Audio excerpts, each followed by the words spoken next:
Դատարանը մերժել է Սամվել Կարապետյանի աջակիցներ Տաշիր պիցցա ցանցի տնօրեն Վաղինակ Ղազարյանին և Մայիս Բաղումյանին կալանավորելու միջնորդությունները։ Facebook-ի իր էջում հայտնել է փաստաբան Վահան Հովհաննիսյանը, իսկ 15 քաղաքացու նկատմամբ որպես խափանման միջոց է ընտրվել տնային կալանքը։ Միանշանակ մեր կողմից բոլոր տեսակցությունները ինչ որ սոցիալական ցանցերում կայքերում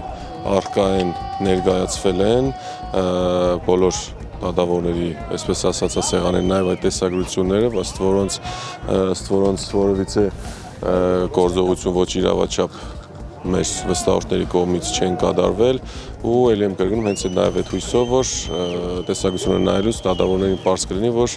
չկա նման բովանդակ առարկադարած անձինք։ Ապրիլի 17-ին հակակոռուպցիոն դատարանի մոտից ոստիկանները բերման էին ենթարկել Ուժեղ Հայաստան կուսակցության առաջնորդ Սամվել Կարապետյանի 17 աջակիցների։ Վաղինակ Ղազարյանը մեղադրվում էր խուլիգանության, իսկ Մասիս Բաղումյանը ոստիկանին դիմադրելու և խուլիգանության համար։ Ուժեղ Հայաստանը տեղի ունեցողը որակել է որպես քաղաքական հետապնդում և իշխանությունների խուճապի դրսևորում։ Ապրիլի 19-ին Ուժեղ Հայաստան կուսակցությունը Արտաշատի օգոստոսի 23-ի փողոց 43 հասցեում բացել է իր տարածքային գրասենյակը։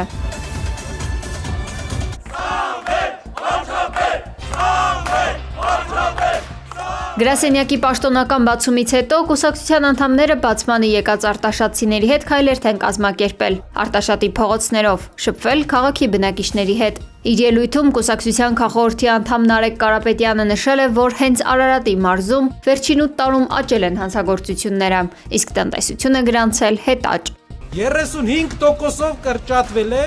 ցանկատարածությունները, բոլոր համարյա ցանկատարածությունները բացի Խաղողից եւ Ծիրանից։ Երկու անգամ Ցորենի ցանկատարածությունները 8 տարում կրճատվել են։ Առևտուրը 22 եւ 24 թվի համեմատ իջել է։ Մարզը թուլանում է։ Մարզում 9000 հեկտար ջրի պակասի պատճառով, մթերման պակասի պատճառով չի ցանվում։ Այգի չկա։ Մենք փոփոխությունը բերում ենք մարզի համար, որպիսի մարզում չլինի գետ 1 հեկտար, Հայաստանի ամենաբերի մարզում Արմավիրն ու Արարատը, մեր Արարատյան ընդհանուր հովիտը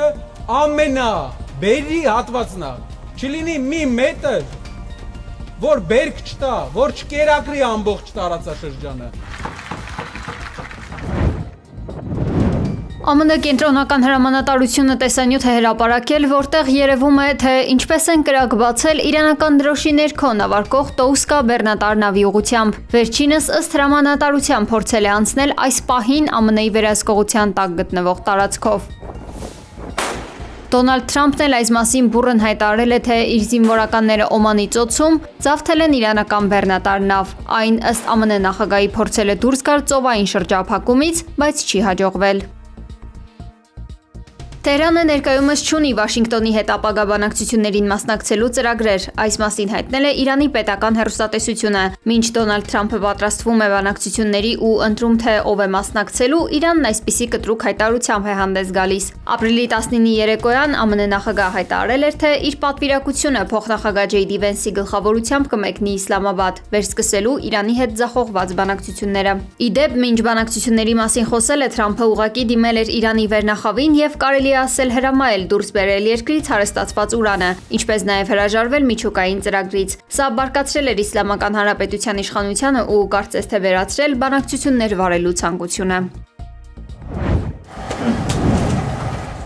Արգենտինայի նախագահ Խավիեր Միլեյը Երուսաղեմում Իսրայելի վարչապետ Բենյամին Նեթանյահուի հետ համատեղ ասուլիսում հայտարարել է, որ Բուենոս Այրեսը լիակատար աջակցություն է հայտնում ԱՄՆ-ին և Իսրայելին Իրանի դեմ հակամարտությունում։ Մեջբերում մենք մեր անսասան աջակցությունն ենք հայտնում Միացյալ Նահանգներին և Իսրայելին ահաբեկչության և իրանական ռեժիմի դեմ նրանց պատերազմում։ Մեջբերման ավարտը։ Երկու երկրների առաջնորդները ստորագրել են համաձայնագիր, որի պաշտոնական անվանումն է Իսահակի համաձայնագիր։ Այն դիվանագիտական, տնտեսական և անվտանգության փաստաթղթերի շարք է, որը վերահաստատում է երկու երկրների բարեկամական հարաբերությունները։ Բենյամին Նեթանյահուն և Խավիեր Միլեյը այս փաստաթուղթը ստեղծել են ոգեշնչվելով 2020 թվականի Աբրահամի համաձայնագրերից։ Իսրայելի վարչապետ Բենյամին Նեթանյահուն հայտարարել է, որ Իրանի հետ պատերազմը չի ավարտվել եւ շուտով հնարավոր են նոր իրադարձություններ։ Չնայած ԱՄՆ նախագահ հայտարարել էր ապրիլի 20-ին սպասվող բանակցությունների եւ խաղաղությամբ իրենց իսկ սկսած պատերազմը ավարտելու մասին, Նեթանյահուն հակառակ քայլեր է անում ու պնդում, թե ավելի մեծ հարվածներ են պատրաստում Իսլամական Հանրապետության համար։ Կիևը Անկարային խնդրել է քննարկել Ռուսաստանի նախագահ Վլադիմիր Պուտինի եւ Ուկրաինայի նախագահ Վլադիմիր Զելենսկիի հանդիպման հարցը, հայտարարել է Ուկրաինայի արտաքին գործերի նախարար Անդրեյ Սիբիգան։ Նա նաեւ հատուկ նշել է, որ հանդիպմանը հնարավորության դեպքում մասնակցեն Թուրքիայի նախագահ Ռեջեփ Թայիպ Էրդողանը եւ ԱՄՆ նախագահ Դոնալդ Թրամփը։ Ավելի վաղ Թուրքիայի արտաքին գործերի նախարար Հական Ֆիդանը հայտարարել էր, որ Անկարան պատրաստ է Ուկրաինայի հարցով բանակցություններ կազմակերպել եւ աջակցել ինչպես տեխնիկական, այնպես էլ ղեկավարության մակարդակով։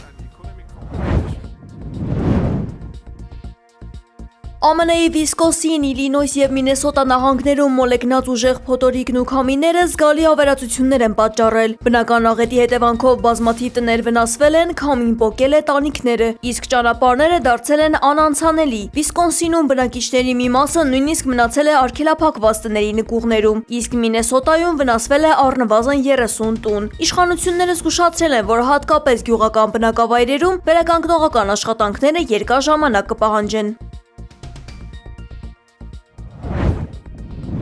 Արգենտինայում ընթացող Հարավային Ամերիկայի ռալլիի եզրափակիչ փուլի ժամանակ ավտոմեքենան դուրս է եկել մրցուղուց եւ մխրճվել հանդիսատեսի մեջ։ Պատահարի հետևանքով զոհվել է 1 մարդ, վիրավորվել են 1 կին եւ 2 երեխա։ Նախնական տվյալներով պատահարի պատճառը եղել է մեքենայի անսարքությունը, մասնավորապես արգելակների խափանումը։